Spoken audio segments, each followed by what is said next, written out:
இப்போது புதிய அறிமுகம் ஆச்சி ஹோட்டல் சாம்பார் 50 கிராம் ரூபாய் 20 மட்டுமே. தமிழர்களின் number 1 choice Tamil matrimony. No compromise. உங்க சைடுலயும் எங்க சைடுலயும். It's a GT promise. GT Holidays, South India's number 1 travel brand. பொதுவுடைமை சித்தாந்தவாதியுமாக தன் வாழ்நாளை எல்லாம் சக மனிதனுக்காகவும் இந்த சமூகத்திற்காகவும் பயன்படுகின்ற வகையில் வாழ்ந்து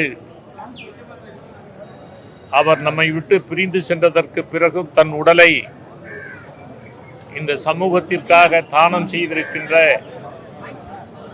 ஒரு அற்புதமான மாமனிதருடைய இந்த நிகழ்வில் நம்மை விட்டு அவர் பிரிந்தாலும் அவர் விட்டு சென்றிருக்கின்ற இந்த பணிகள், அவர் ஆற்றிய சேவைகள் எதிர்வருகின்ற இளைஞர்களுக்கான ஒரு வழிகாட்டுகின்ற பாடமாக கல்லூரிகளிலே பள்ளிகளிலே வைக்கின்ற வகையில் அவர் வாழ்ந்து காட்டியிருக்கிறார். சொல்வது எளிது, சொல்லுக்கும் செயலுக்கும் இடைவெளி இல்லாமல் வாழ்ந்து காட்டி வழிகாட்டுகின்ற நம்முடைய சான்றோர் பெருமக்களின் வாழ்வியல் பண்பை அவர் கடைபிடித்திருக்கிறார். இந்த தருணத்தில் நான் பொதுமக்களுக்கு நினைவுபடுத்துவது, இத்தகைய ஆற்றல், சேவை, சமூக அக்கறை என வாழ்ந்த அந்த மாமனிதரை ஒரு மக்கள் பிரதிநிதியாக அமர வைத்து பார்த்திருந்தால் இன்னும் சிறப்பாக இருந்திருக்கும். ஆகவே அப்படி மக்களுக்காக உழைக்கின்ற, மக்களுடைய தேவைகளை முன்னிறுத்தி பணியாற்றுகின்ற அறிவு சார்ந்த பெருமக்களை மக்கள் தேர்தல்களில் வெற்றி பெற வைப்பது அவர்களுடைய கடமைகளில் முதன்மையானது என்பதை இந்த பிரிவு நமக்கு உணர்த்துகிறது. ஆகவே இந்த கருப்பு வைரம் சோப்பு சிந்தனைக்கு சொந்தக்காரர்.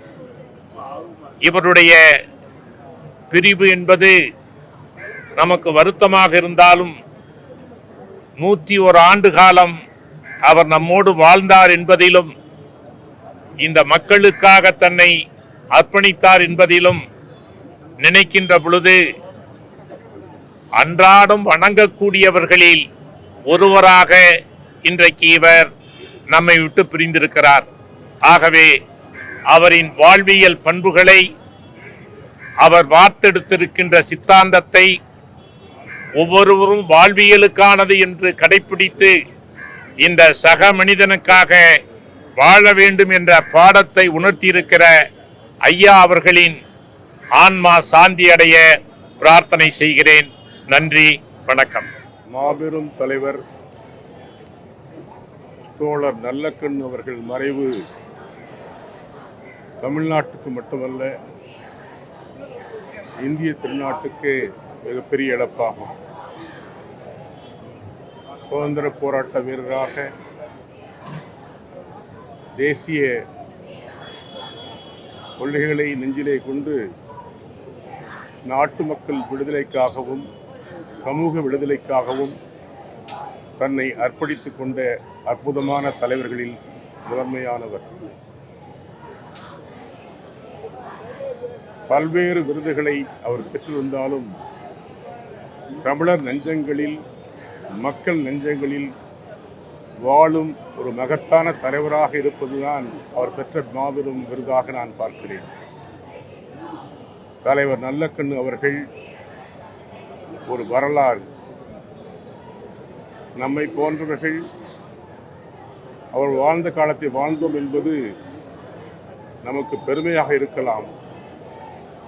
என்றும் தலைவர் நல்லக்கண் அவர்கள் வாழ்க்கை ஒவ்வொரு இந்திய குடிமக்களுக்கும் பாடமாக அமையும். அவர் நடந்து வந்த பாதை, கடந்து வந்த பயணங்கள், போராட்டங்கள், மக்களுக்காகவே தன்னை அர்ப்பணித்துக் கொண்ட வரலாறு, எளிமை, தன்னலமற்ற பாங்கு, இவைகள் ஒரு மிகப்பெரிய வரலாற்று தலைவராக அவரை உயர்த்தியிருக்கிறது. அவரை வணங்குவோம். அவர் புகழ் என்றென்றும் நிலைக்கும். தலைவர் நல்லக்கண் அவர்கள் வாழ்க, அவர் புகழ் ஓங்குக. தமிழ்நாடு காங்கிரஸ் தலைவணங்கி வாழ்த்துகிறது, வணங்குகிறது. இந்திய விடுதலை போராட்டத்தில் பங்கேற்று சிறையேகியவர், முதுபெரும் அரசியல் தலைவர், கம்யூனிஸ்டாக இருந்தாலும் கூட ஒரு காந்தியவாதியாக தன்னுடைய வாழ்க்கையை அமைத்து கொண்டவர், எளிய நேர்மையான பொது வாழ்க்கைக்கு சொந்தக்காரர் முதுபெரும் தலைவர் ஐயா நல்லக்கண் அவர்கள் மறைந்து விட்டார் என்கிற செய்தி இன்றைக்கு தமிழகத்தில் இருக்கக்கூடிய கட்சி சாராத அனைத்து தரப்பு பொதுமக்களையும் வருத்தமுறை செய்திருக்கிறது. அதற்கு காரணம் ஐயா அவர்களுடைய வாழ்க்கை முறை, எளிய வாழ்க்கை முறை. இந்தியாவில் இருக்கக்கூடிய பல்வேறு அரசியல் கட்சி தலைவர்களால் மதிக்கப்பட்ட ஒரு மாபெரும் தலைவர் ஐயா நல்லக்கண் அவர்கள். நெல்லை சதி வழக்கிலே அவர் சேர்க்கப்பட்டு தலைமுறை வாழ்க்கை வாழ்ந்தது, விவசாய இயக்கங்களை முன்னெடுத்தது போன்ற அவருடைய நெடிய பொது வாழ்க்கையின் பயணங்களை முழுமையாக பதிவு செய்கிற வாய்ப்பு ஒரு பத்திரிகையாளராக எனக்கு கிடைத்திருக்கிறது. நான் துக்ளக் பத்திரிகையிலே அதில் 3 வாரம் 4 வாரம் என்று கருதுகிறேன் ஐயா அவர்களுடைய வாழ்க்கை பதிவாகி இருக்கிறது. அந்த வாழ்க்கை பதிவு செய்கிற போது நான் அவரிடத்தில் நேர்காணல் இதே பால நிலத்திலே தான் எடுத்தேன். அப்போது கண் கலங்குகிற அளவுக்கு அவருடைய வாழ்க்கை என்பது அவ்வளவு சோதனைகளை எதிர்கொண்ட வாழ்க்கையாக இருந்தது. கம்யூனிஸ்ட் கட்சியிலே பல தலைவர்கள் உயர்வதற்கு அவர் ஏணியாக படிக்கட்டாக பயன்பட்டிருக்கிறார். அவரை இந்த மக்கள் தோற்கடித்தது என்பது இந்த சமூகத்திற்கு ஏற்பட்ட பாதிப்பு என்று தான் நான் பார்ப்பேன். அவர் அந்த தேர்தல் நேரத்திலே கோவை மாவட்டத்திலே அந்த கோவை கட்சி அலுவலகத்திலே தங்கியிருந்த போது தேர்தல் பணிக்காக போயிருந்த செய்தியாளர்கள் போய் பார்க்கிற போது அதிகாலை வேளையிலே தரையிலே அவர் ஒரு துண்டை தலையில வைத்துக் கொண்டு படுத்திருந்தார் என்கிற காட்சியெல்லாம் நிருபர்கள் பார்த்திருக்கிறார்கள். சாதாரண 2ஆம் வகுப்பு ரயில் பெட்டியிலே தான் பயணம் செய்வார். அப்படிப்பட்ட எளிமையான தலைவர்கள் மிக மிக குறைந்து வருகிறார்கள். மிக மிக அரிதான நேர்மையாளர்கள் அரசியலில் இருக்கக்கூடியவர்கள், பொது வாழ்க்கையில் இருப்பவர்கள் மிக மிக குறைவாக இருக்கிறார்கள். அவர்களில் மிக முக்கியமானவர் நம்மிடமிருந்து விடைபெற்று விட்டார். தோழர் நல்லக்கண் அவர்களுடைய புகழ் என்றைக்கும் நிலைத்திருக்கும். அவருக்கு என்னுடைய புகழஞ்சலியை செலுத்திக் கொள்கிறேன். அவருடைய 101 வயது வாழ்க்கையில் விவரம் தெரிந்த காலத்தில் இருந்து கம்யூனிஸ்ட் கட்சியில் இறங்கி பணியாற்றும் பொழுதும் சரி, அதற்கு முன்பு இந்தியாவின் விடுதலைக்காக பணியாற்றும் பொழுதும் சரி, அவருடைய வாழ்வின் ஒவ்வொரு நாளும் ஏதாவது ஒரு உழைக்கும் வர்க்கத்தினுடைய சமூக பிரிவின் உரிமைக்காக தலைமை எடுக்கவோ கலந்து கொள்ளவோ செய்திருக்கிறார் என்ற வரலாற்று பதிவை இதுவரை செய்தவர்கள் யார் என்று நாம் எண்ணி பார்க்க முடியாத அளவுக்கு அவருடைய பதிவு இருக்கிறது. மாசேத்துங் கூறுவார், ஒரு மனிதனுடைய மரணம் என்பது அவர் மக்களுக்காக வாழ்ந்தாரா, வாழவில்லை என்றால் அது பறவையின் இறகை விட லேசானது. ஆனால் மக்களுக்காக வாழ்பவர்களுடைய மரணம் என்பது தாய் மலையை விட தாக்கம் நேர்ந்தது என்பார்.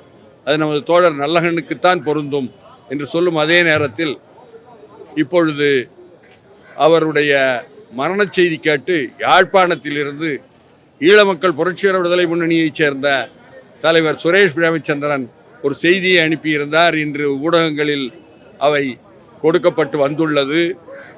அந்த அளவுக்கு ஈழ பிரச்சனையில் கம்யூனிஸ்ட் கட்சி முதலில் ஒரு பட்டினி போராட்டத்தை நடத்தும் பொழுது அதில் தோழர் சுரேஷ் பிரேமச்சந்திரன் வந்து கலந்து கொண்டிருந்தார். தோழர் நல்லகண்ணு உடன் இருந்து, அது மட்டுமல்லாமல் இபிஆர்எஃபினுடைய தோழர் பத்மநாபாவினுடைய திருமணத்திலும் தோழர் கலந்து கொண்ட படங்கள் எல்லாம் இப்பொழுது வெளியே வந்து கொண்டிருக்கின்றன. அந்த அளவுக்கு ஈழத்தமிழருக்காகவும் தோழர் நல்லகண்ணு நின்றார் என்ற செய்திகள் எல்லாம் வரலாற்றில் இன்னமும் சொல்ல போனால் அவருடைய குடும்பத்துடன் நெருக்கமாக ஊடாடலில் ஒரு தோழமையுடன் நான் என்னுடைய தலைமறைவு இயக்க காலையிலும் சரி, வெளிப்படையான புரட்சிகர கம்யூனிஸ்ட் இயக்கத்திலும் சரி பணியாற்றும் பொழுது அவருடைய மாமனார், இன்னமும் சொல்லப்போனால் அண்ணாசாமி அவர் வந்து தோழர் வந்து அவரும் எங்களுக்கு தோழர் மருதன் வாழ்வில். அங்கே சாதி மோதல் வரும்பொழுது எளிமையாக இருந்ததனால், நிராயுதபாணியாக இருந்ததனால் அவரும் கூட கொல்லப்படுகிறார். அப்படி இருந்தும் கொடியங்குளம் கொடுமைக்கு எதிராக தோழர் நல்லகண்ணு வந்து நின்று அந்த ஒடுக்கப்பட்ட மக்களுடன் வந்து நின்றார் என்பதும், பக்கத்தில் கவர்னகிரியில் சுந்தர்லிங்க குடும்பனுடைய நிகழ்ச்சிக்கும் வந்தார் என்பதும், 2003 அன்றைய முதல்வர் அவர்களை எல்லாம் வன்முறையாளர்கள் என்று சொல்லும் பொழுது அதை எதிர்த்த கண்டன கூட்டத்திலும் வந்து கலந்து கொண்டார் என்பதும், இன்னமும் சொல்ல போனால் பிரபலமான தாமிரபரணி படுகொலை என்று நடந்த 1999 நடந்ததற்காக திட்டமிடல், அந்த ஊர்வலத்திற்கான திட்டமிடல் கூட்டம் இங்கே மாரிஸ் ஹோட்டலிலே நடந்த பொழுது ஜி.கே. மூப்பனாரும் தோழர் நல்லகண்ணும் என அழைக்கப்பட்டார்கள். ஏற்பாடு நாங்கள் செய்திருந்தோம். வந்து உடன் இருந்து அந்த பணியை செய்தார்கள். அந்த அளவுக்கு எல்லா தரப்பு மக்களுடனும் இரண்டர கலந்தவர்களுடைய உரிமைக்காக நின்ற தோழருடைய வாழ்க்கை என்பது வேறு யாராலும் நிச்சயமாக போட்டி கூட போட்டு வர முடியாது என்ற அளவுக்கு பதிவுகள் உள்ள தோழர். அதனால் அவருடைய வரலாறு என்பது ஒவ்வொரு அங்குலமாக வருங்கால தலைமுறையினருக்கு பாடமாக அமைய வேண்டும். தோழர் நல்லகண்ணு அவர்களுக்கு செவ்வணக்கம். அனைத்து மக்கள் அரசியல் கட்சி ராஜேஸ்வரி பிரியா. ஐயா அவர்கள் வாழ்ந்த சமகாலத்தில் நாமளும் வாழ்ந்திருக்கோம் அப்படிங்கிறதே பெருமையாக இருக்குது. தன்னுடைய 18 வயசில் அரசியல் வாழ்க்கையை தொடங்கி பல போராட்டங்கள், பல இன்னல்கள், சிறைவாசம் 7 ஆண்டுகளுக்கு மேலே சிறையில் இருந்தது. இப்படி பல்வேறு இன்னல்களை தாங்கி மக்களுக்காக நேர்மையாகவும் எளிமையாகவும் ஒரு தலைவர் நம் கண்முன்னே வாழ்ந்தார் என்றால் அது ஐயா நல்லகண்ணு ஐயா அவர்கள் மட்டும்தான். செம்மண்ணில் பிறந்த எனக்கு திருத்துறைப்பூண்டி கம்யூனிஸ்ட் மண்ணில் தான் நான் பிறந்தேன். அதன் அடிப்படையில் என்னுடைய ஒரு குடும்பமாக, என்னுடைய மூத்த தாத்தாவாகத்தான் நான் அவங்கள பார்க்குறேன். மனவேதனை தாங்க முடியலை. மண்ணுலகில் போராடிவிட்டு விண்ணுலகில் போராட சென்றிருக்கிறார் என்று தான் நினைக்கிறேன். வீர வணக்கத்தையும் செவ்வணக்கத்தையும் தெரிவித்துக் கொள்கிறேன். அவர்களது குடும்பத்தாருக்கும் அனைவருக்கும், தமிழ்நாட்டிற்கே நாம் ஆழ்ந்த இரங்கல் தான் சொல்லணும். எல்லோருக்குள்ளேயுமே அவர் இருக்கார். எல்லோரும் மனசுலையுமே அவர்களுடைய இழப்பை ஏற்றுக்கொள்ள முடியலை. இருந்தாலும் இயற்கை அப்படிங்கிறத மாற்ற முடியாது. ஐயாவுடைய ஆத்மா சாந்தி அடைய இறைவனை வேண்டுகிறேன். நன்றி.